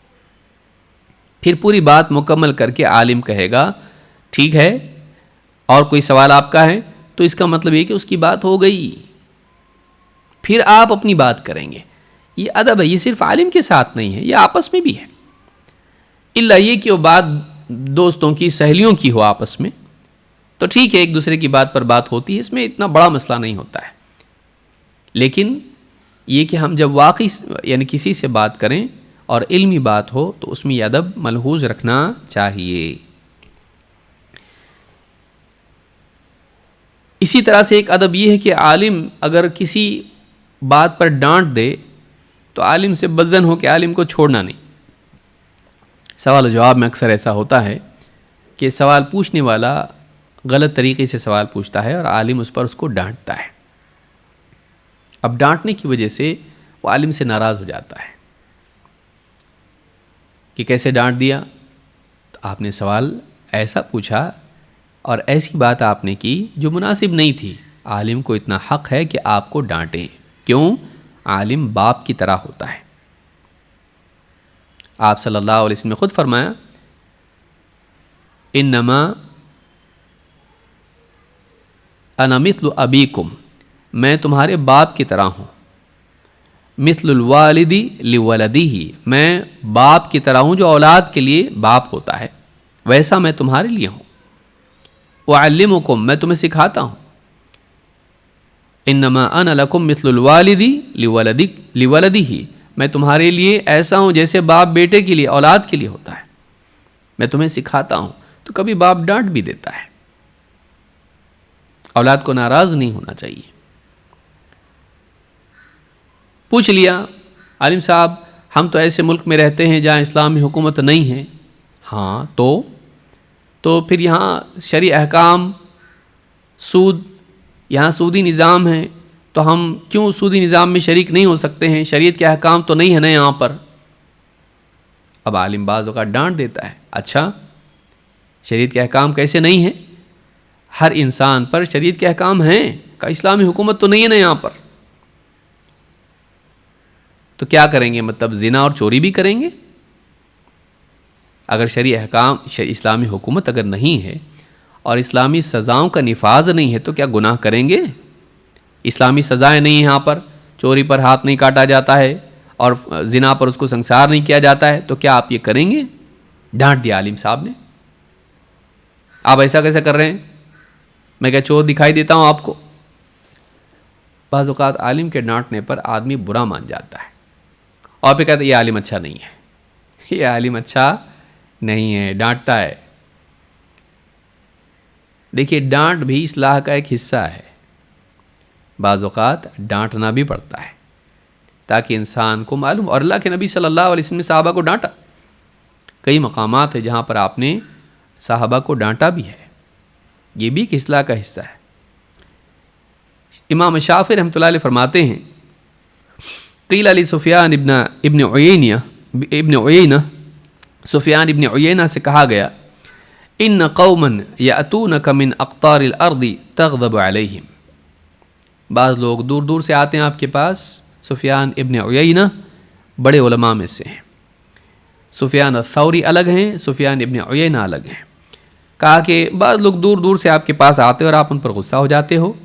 یوشکو ان یذهبوا ویترکوک، بہت ممکن ہے آپ کے ڈانٹنے کی وجہ سے وہ چلے جائیں اور آپ سے علم حاصل نہ کریں، آپ کو چھوڑ دیں. قال هم حمقائدا مثلک، کہا کہ اگر ایسا ہے کہ میرے ڈانٹنے کی وجہ سے، میرے غصہ ہونے کی وجہ سے مجھے چھوڑ دیں گے اور علم حاصل نہیں کریں گے مجھ سے، تو تمہاری طرح نادان ہوں گے، وہ تمہاری طرح بے وقوف ہوں گے وہ لوگ. اگر وہ ایسا کریں تو تمہاری طرح نادان ہوں گے. پوچھنے والے کو ہی کہا ان یترکوا ما ینفعهم لسوء خلقی، میرے غصے اور میری بد اخلاقی کی وجہ سے، میری ناراضگی کی وجہ سے اگر وہ مجھ سے علم حاصل نہیں کرتے ہیں تو اپنے فائدے کی چیز سے محروم رہ کر وہ نادان رہیں گے. میرے پاس ایک ایسی چیز ہے جو ان کے فائدے کی ہے، بس وہ میری ناراضگی، میرے غصے اور میرے اخلاق کی وجہ سے وہ مجھ سے لینا چھوڑ دیں تو ایسے لوگ نادان لوگ ہوں گے. ویسے جیسے ایک انسان، کوئی ڈاکٹر ہے غصے والا ہے لیکن دوائی صحیح دیتا ہے، علاج صحیح کرتا ہے، اور وہی ڈاکٹر ہے اس میدان میں. اب کوئی آدمی اگر اس کے غصے کی وجہ سے اس کے پاس نہ جائے، اپنا علاج اس سے نہ کرائے، صرف اس وجہ سے کہ وہ ڈانٹتا ہے، ایسا آدمی بیماری مر جائے گا. اس کو چاہیے کہ اس کے غصے کو نظر انداز کریں اور اس کی سکل سے فائدہ اٹھائیں، اس کی صلاحیت سے فائدہ اٹھائیں. یہ بھی انسان کی عقل مندی ہوتی ہے کہ وہ کہاں نگاہ رکھے اور کہاں نہ رکھے، کس چیز پر دھیان دے اور کس چیز کو اگنور کرے. یہ اس کی عقل مندی کی علامت ہوتی ہے کہ اس کو معلوم ہونا چاہیے. تو علماء بعض اوقات ڈانٹتے ہیں اور یہ ان کا حق ہوتا ہے والد ہونے کے اعتبار سے، تو اس کو برداشت کر لینا چاہیے. کیونکہ ان کے پاس جو علم ہوتا ہے وہ بہت قیمتی ہے، وہ بہت قیمتی ہے، اس کے حصول کے لیے ان کی ڈانٹ کو برداشت کر لینا یہ سعادت ہے۔ علماء باپ کی طرح ہوتے ہیں۔ تو الجامع لاخلاق الراوی و آداب السامع میں خطیب البغدادی نے اس کو روایت کیا ہے۔ عالم سے اگر کوئی عالم کوئی بات کرے اور جواب دے تو اس کے جواب سے اگر تسلی نہ ہو یا کچھ سمجھ میں نہ آئے تو اس پر مزید وضاحت طلب کی جا سکتی ہے۔ ثوبان رضی اللہ تعالیٰ کہتے ہیں نبی صلی اللہ علیہ وسلم نے فرمایا لَأَعْلَمَنَّ أَقْوَامًا من أُمَّتِي، میں اپنی امت میں کچھ لوگوں کو جانتا ہوں، يَأْتُونَ يَوْمَ الْقِيَامَةِ بِحَسَنَاتٍ أَمْثَالِ جِبَالِ تِهَامَةَ بِيضًا، جو قیامت کے دن نیکیاں لے کر آئیں گے، ایسی نیکیاں جو تہامہ پہاڑ کی طرح ہوں گی اور روشن ہوں گی۔ فَيَجْعَلُهَا اللَّهُ عَزَّ وَجَلَّ هَبَاءً مَنْثُورًا، لیکن اللہ تعالیٰ ان کی ان نیکیوں کو جو پہاڑوں جیسی نیکیاں ہوں گی بکھری ہوئی دھول بنا کے اڑا دے گا، بے قیمت کر دے گا۔ قال ثوبان یا رسول اللہ صفہم لنا جلہم لنا اللہ نکون منہم ونحن لا نعلم، کہ اللہ کے رسول، حضرت ثوبان نے کہا اللہ کے رسول ہمیں ان کی صفت بتا دیجئے اور ہمیں ان کا حال واضح کر دیجئے تاکہ کہیں ایسا نہ ہو کہ نہ جاننے کی وجہ سے ہم ان میں شامل ہو جائیں، ان کا حال نہ جاننے کی وجہ سے ہم ان میں سے ہو جائیں، کہیں ایسا نہ ہو جائے تو ذرا بتائیے تو صحیح کہ وہ کیسے لوگ ہوں گے، کیوں ایسا ہوگا ان کے ساتھ میں۔ قال اما انہم اخوانکم ومن جلدتکم، آپ نے فرمایا وہ تمہارے بھائی ہوں گے یعنی مسلمان ہوں گے اور تمہاری نسل میں سے، تمہاری جلد میں سے، تمہاری جنس میں سے ہوں گے، تمہیں میں سے ہوں گے۔ وَيَأْخُذُونَ مِنَ اللَّيْلِ كَمَا تَأْخُذُونَ، وہ رات میں ویسی عبادت کریں گے جیسے تم عبادت کرتے ہو۔ وَلَكِنَّهُمْ أَقْوَامٌ إِذَا خَلَوْا بِمَحَارِمِ اللَّهِ انتهكوها، لیکن ان کا حال یہ ہوگا کہ جب بھی ان کے اور اللہ کی حرام کی ہوئی چیزوں کے درمیان کوئی رکاوٹ نہ ہوگی وہ ضرور ان میں واقع ہوں گے، بس لوگوں کے ڈر کی وجہ سے رکے رہیں گے حرام کاموں سے، نیکیاں کریں گے، نماز پڑھیں گے، لیکن حرام سے بچنے والے نہیں ہوں گے اور ایسے ہوں گے کہ جیسے ہی موقع ملے گناہ کریں گے، جب جب موقع ملے گا پیچھے نہیں ہٹیں گے، بس لوگوں کی وجہ سے رکے رہیں گے لیکن جیسی موقع آئے گا گناہوں کے مرتکب ہوں گے۔ جن کا یہ حال ہوگا اللہ ان کی نیکیوں کو بکھری ہوئی دھول بنا کے اڑا دے گا۔ امام ابن ماجہ نے اس کو روایت کیا اور یہ حدیث صحیح ہے۔ یہاں آپ دیکھیں کہ صحابی نے جب آپ نے ایک بات بیان کی کہ میں ایسے لوگوں کو جانتا ہوں ایسی نیکیاں لے کر آئیں گے لیکن اللہ ان کی نیکیوں کو بکھری ہوئی دھول بنا کے اڑا دے گا، کہ اللہ کے رسول بتائیے وہ کون ہوں گے؟ تو اگر عالم کی بات واضح نہ ہو تو یہ نہیں کہ آپ خاموشی سے اس کو سن لیے اور سمجھ میں بھی نہیں آیا کچھ، بلکہ آپ اگر عالم سے پوچھنا چاہیں تو اس کی بات کی وضاحت طلب کر سکتے ہیں۔ بعض اوقات بات سمجھ میں نہیں آتی ہے تو انسان پوچھے تو پوچھنے سے بات واضح ہو جاتی ہے۔ اسی طرح سے نمبر 23، عالم کے سامنے بظاہر معارض دلیل پیش کر کے توضیح طلب کرنا۔ کبھی ایسا ہوتا ہے کہ عالم کوئی بات کرتا ہے اور اس کی بات کے بالمقابل آپ کے پاس کوئی دلیل ہوتی ہے، آپ کو ایسا لگتا ہے کہ عالم کی بات سے یہ بات ٹکرا رہی ہے اور آپ کو سمجھ میں نہیں آتا ہے، یا تو عالم کی بات غلط ہوگی یا پھر یہ کہ آپ کے سمجھنے میں غلطی ہوئی ہے، تو ایسے وقت میں انسان کو چاہیے کہ وہ عالم سے پوچھے۔ عائشہ رضی اللہ تعالیٰ عنہ فرماتی ہیں قال رسول اللہ صلی اللہ علیہ وسلم لیس احد یحاسب الا ہلک، اللہ کے رسول صلی اللہ علیہ وسلم نے فرمایا جس کا حساب ہوا سمجھو وہ ہلاک ہو گیا، جس کا حساب ہوا وہ ضرور ہلاک ہوگا۔ قالت قلت یا رسول اللہ جعلنی اللہ فداءک، کہ اللہ کے رسول اللہ تعالیٰ مجھے آپ کا فدیہ بنا دے۔ الیس یقول اللہ عز وجل، کیا اللہ عز وجل نے یہ نہیں کہا فَأَمَّا مَنْ أُوتِيَ كِتَابَهُ بِيَمِينِهِ فَسَوْفَ يُحَاسَبُ حِسَابًا يَسِيرًا، جس کا نامہ اعمال دائیں ہاتھ میں دیا گیا اس سے آسان حساب ہوگا، یعنی کامیاب انسان کا حساب آسان ہوگا، کیونکہ اس کو دائیں ہاتھ میں نامہ اعمال دیا گیا، تو اس کا مطلب اس کا آسان حساب ہونے والا ہے، تو وہ جنت میں جائے گا۔ تو یہاں تو جنت میں جانے والے کے لیے بھی حساب کا ذکر ہو رہا ہے، اور آپ کہہ رہے ہیں کہ جس کا حساب ہوا وہ ہلاک ہوگا۔ قال ذاک العرض یعرضون، آپ نے فرمایا یہ تو بس پیشی ہوگی، نام اعمال، ان کے گناہ، ان کی غلطیاں ان کے سامنے پیش کی جائیں گی، تو نے ایسا کیا، تو نے ایسا کیا، تو نے ایسا کیا، اور وہ اقرار کرے گا ہاں میں نے کیا، مجھ سے غلطی ہو گئی، بس اس کے سامنے اس کے گناہ گنوائے جائیں گے، بس محاسبہ اس کا نہیں ہوگا۔ فرمایا وَمَن نُوقِشَ الْحِسَابَ ہلک، جس کے سامنے پیشی ہوئی بس اس کو بتا دیا گیا تیری غلطیاں تھی اور اس نے مان لیا، چھوڑ دیا جائے، تو یہ آسان حساب ہے۔ لیکن ہلاک کون ہوگا؟ جس کا حساب ادھیڑا گیا، اس سے مناقشہ ہوا، اس سے پوچھا گیا، اس سے پوچھو، جس سے پوچھا جائے گا وہ ہلاک ہوگا۔ آپ نے فرق بتا دیا کہ گناہ پیش کیے جائیں گے، بس یہ حساب آسان ہوگا، لیکن جس سے اس کا جواب طلب کیا جائے ایسا آدمی ہلاک ہوگا۔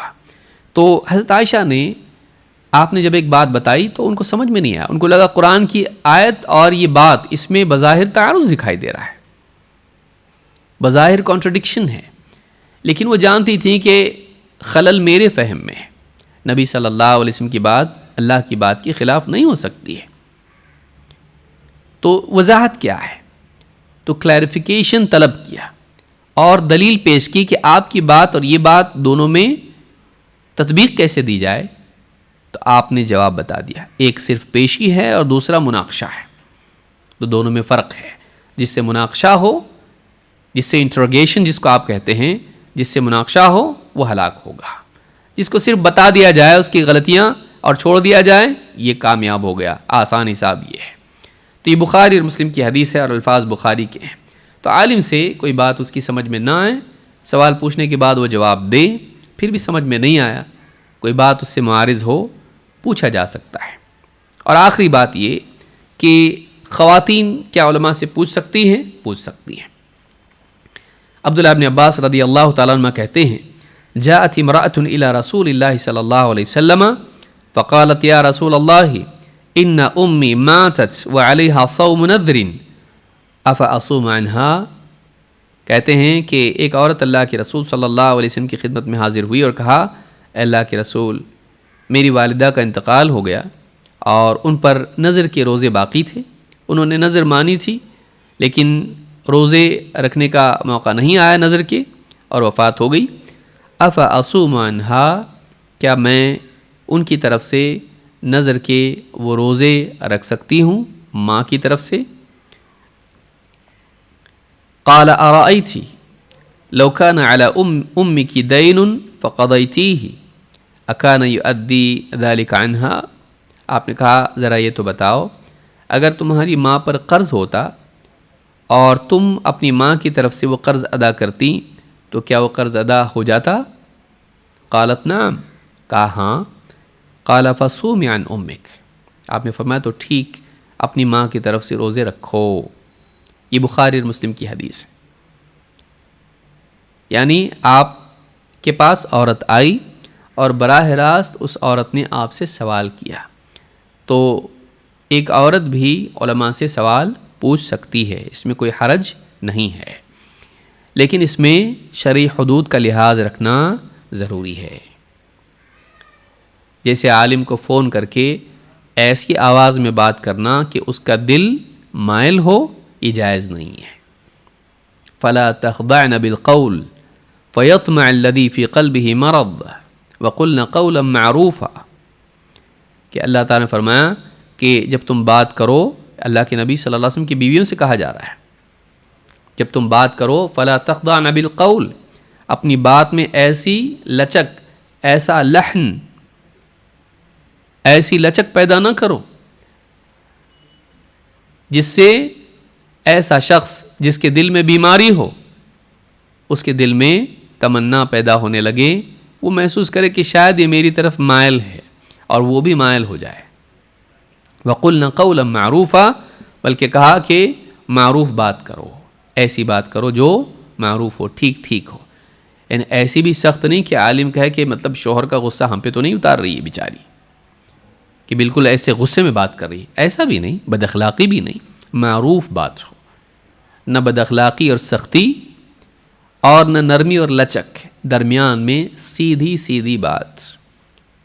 قولوا قولا سدیدا، سیدھی سیدھی بات کرو، ایسی جس میں بہت زیادہ ایموشنز نہ ہو اور وہ اپنی طرف رجھانے کا انداز اس میں نہ ہو، اپنی طرف مائل کرنے کا انداز نہ ہو، سیدھی بات ہو، ادب و احترام والی بات ہو، اپنائیت والی، اپنے پن والی، اٹریکشن والی بات نہ ہو، بلکہ اپنی نسوانیت کا بہت اظہار کرنے والی بات نہ ہو، بلکہ سیدھی سیدھی بات ہو، سیدھی سیدھی بات ہو.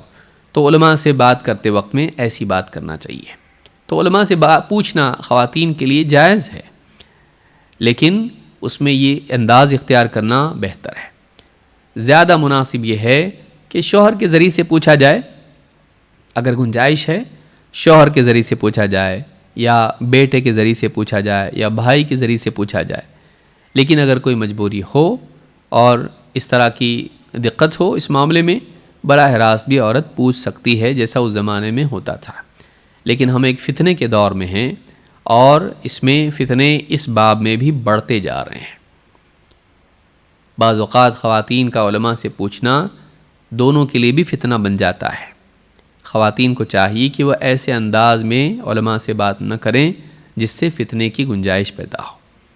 تو یہ بہت اہم چیز ہے جو اس دور میں جس کا لحاظ رکھنا ضروری، بلکہ صرف علماء نہیں، جس سے بھی فون پہ ڈاکٹر ہو یا کہیں اور آپ خریداری کے لیے جا رہی ہیں، تو آپ کا جب بھی بات کرنا ہو، بات کرنے میں لچک نہیں ہونی چاہیے اور بے تکلفی نہیں ہونی چاہیے، بے تکلفی نہیں ہونا چاہیے.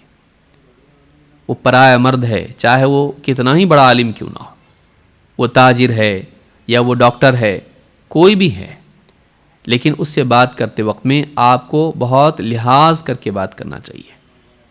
ایسی بات نہ ہو جس میں اس کے دل میں یہ بات پیدا ہو کہ فلاں مجھے پسند کرتی ہے.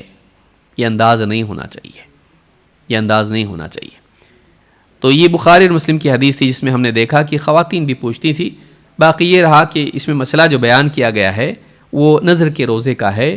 اگر ماں باپ پر نظر کے روزے ہوں، رمضان کے نہیں، نظر کے روزے، اگر ایسے روزے ان کے اوپر باقی ہوں اور وفات ہو جائیں، اولاد ان کی طرف سے وہ ادا کر سکتی ہے. اولاد وہ روزے رکھے تو ان کی طرف سے ادا ہو جائیں گے. آپ نے اس کو قرض کی طرح کہا. قرض انسان خود لیتا ہے تو نظر آدمی خود مانتا ہے. اس پر فرض روزوں کو قیاس نہیں کیا جا سکتا ہے. فرض روزے قرض نہیں ہیں، اللہ کی طرف سے فرض ہیں، وہ قرض نہیں ہے.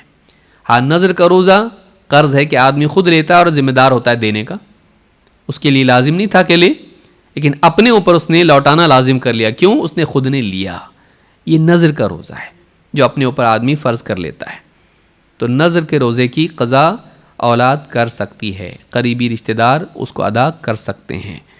لیکن جو رمضان کے روزے ہیں اس کے لیے نظر نہیں ہو، یعنی اس کے لیے قضا نہیں ہوگی، اولاد نہیں کرے گی، بلکہ اس کے لیے فدیہ ہوگا. اس کے لیے زیادہ راجح قول یہی ہے اور شیخ الالبانی نے یہی بات کہی ہے.